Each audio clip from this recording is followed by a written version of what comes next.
어느 날 아파트에서 어떤 아저씨가 아파트 안에 있는 어린이집 놀이터 앞 화단에서 여러 가지 꽃들을 이리저리 손보며 돌보고 있었습니다. 그분께 지금 만지시는 꽃나무 이름은 무엇인가요? 하고 여쭈어보니 그분은 여러 가지 꽃나무 이름들과 꽃들의 상태를 아주 잘 설명해 주었습니다. 자신은 취미로 꽃을 가꾸고 있다면서 어린이집이 바라보이는 바로 앞동에 살고 있기에 어린이집 아이들이 볼 수 있도록 꽃들을 심고 틈이 날 때마다 그 꽃들을 살펴주고 있다는 것입니다. 그 따뜻한 마인드를 지닌 보이지 않는 한 사람의 손길로 많은 아이들과 사람들이 기쁨을 누리고 있는 것을 알게 되었습니다.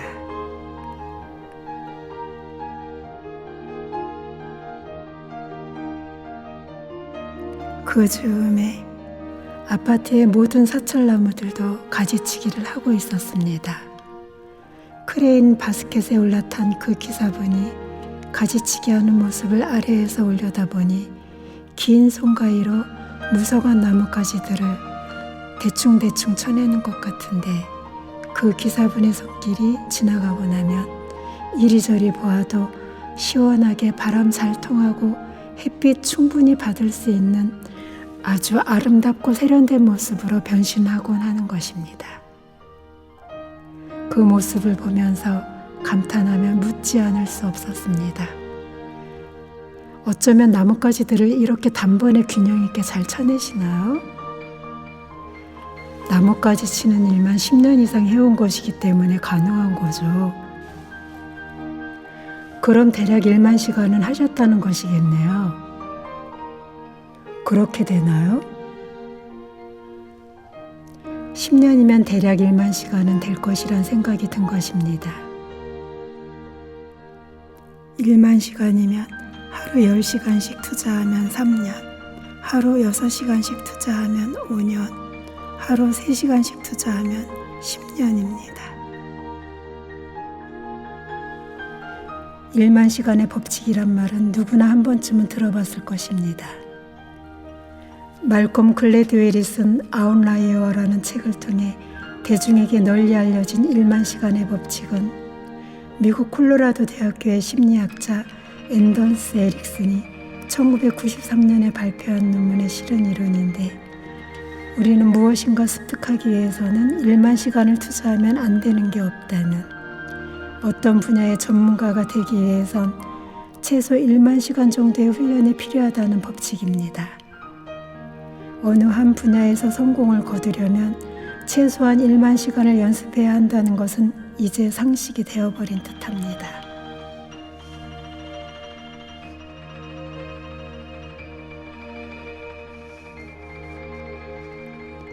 어제는 은평여성인력개발원에서 1인 CEO 과정을 공부하는 과정에 1만 시간에 대한 법칙을 나누다가 1인 CEO 과정 중인 강사들의 자신의 지나온 삶의 시간에 대해서 자신의 장점과 약점, 그리고 자신을 대표할 수 있는 이런저런 이야기를 나누어 보자는 이야기가 나왔습니다. 각 조에서 한 사람을 동시에 지목하면 지목당한 그 사람이 일어나 이야기를 하자는 방식이었습니다. 교수님께서는 지금까지 살아온 자신들이 삶에서 겪어온 특별한 이야기를 들려달라는 부탁을 하면서 끝조인 3조부터 시작하라고 했습니다. 3조에서 50대 초반의 시인이신 강사가 지목되었습니다. 그 시인은 인연을 무척이나 소중히 여긴다고 하였습니다.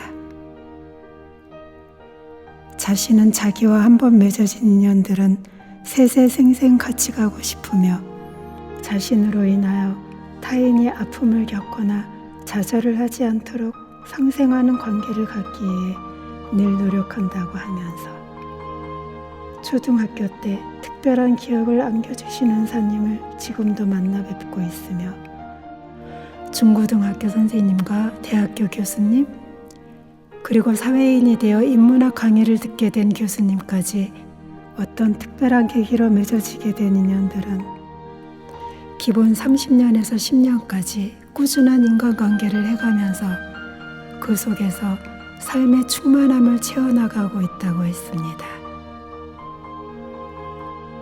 자신만의 몸관리 방법으로는 새벽에 일어나 주 5일은 양화대교를 바라보며 조깅을 10년째 해오고 있다면서 자신의 강점은 꾸준함으로 대표한다고 하였습니다.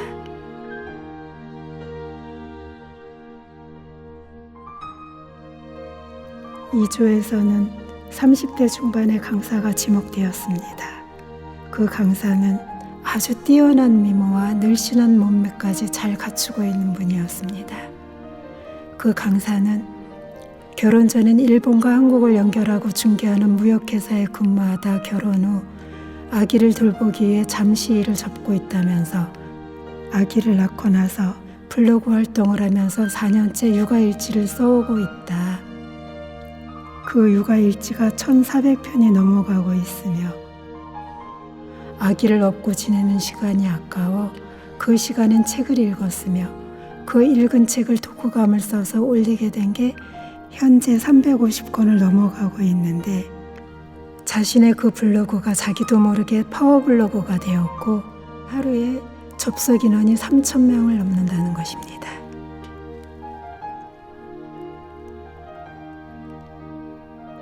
일조에서는 내가 지목되었습니다.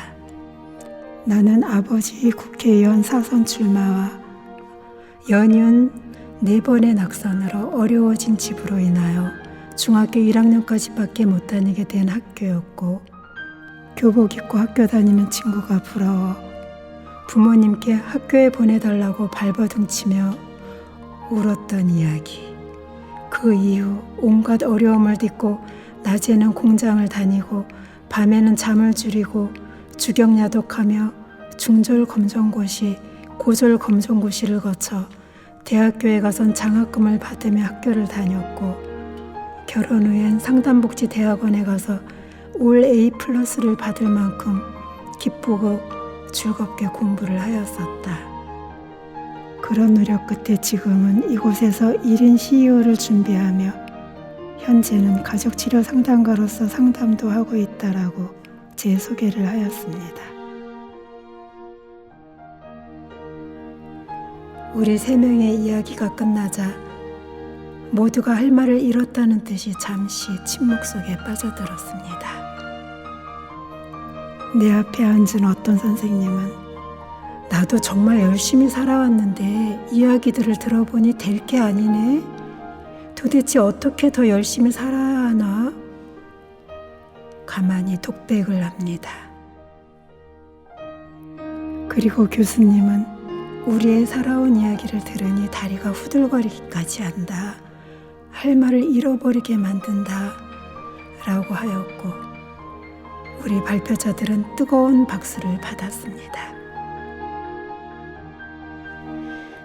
그 박수 소리에는 삶을 한 줄기로 엮어내는 결집된 어떤 마음이 들어있었고 삶에 대한 자세를 잘 갖추어내려는 노력에 대한 응원도 함께 들어있었습니다.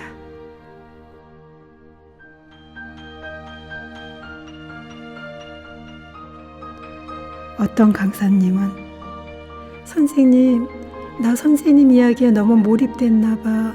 자꾸 눈물이 나네. 선생님의 이야기를 자서전으로 한번 내보세요.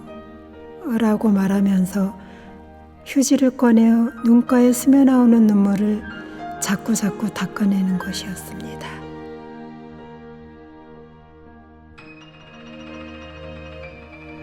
나의 삶에 공감해주는 그 눈물 한 방울에 나는 큰 위로를 받았습니다. 전문가가 되기 위하여 1만 시간을 넘어 노력해온 그 시간들이 주마등처럼 스쳐 지나가면서 울컥하며 나의 눈에도 뜨거운 눈물이 흘렀습니다. 2017년 9월 21일 해화동 마로니에서의 거리 강연 내용입니다. 감사합니다.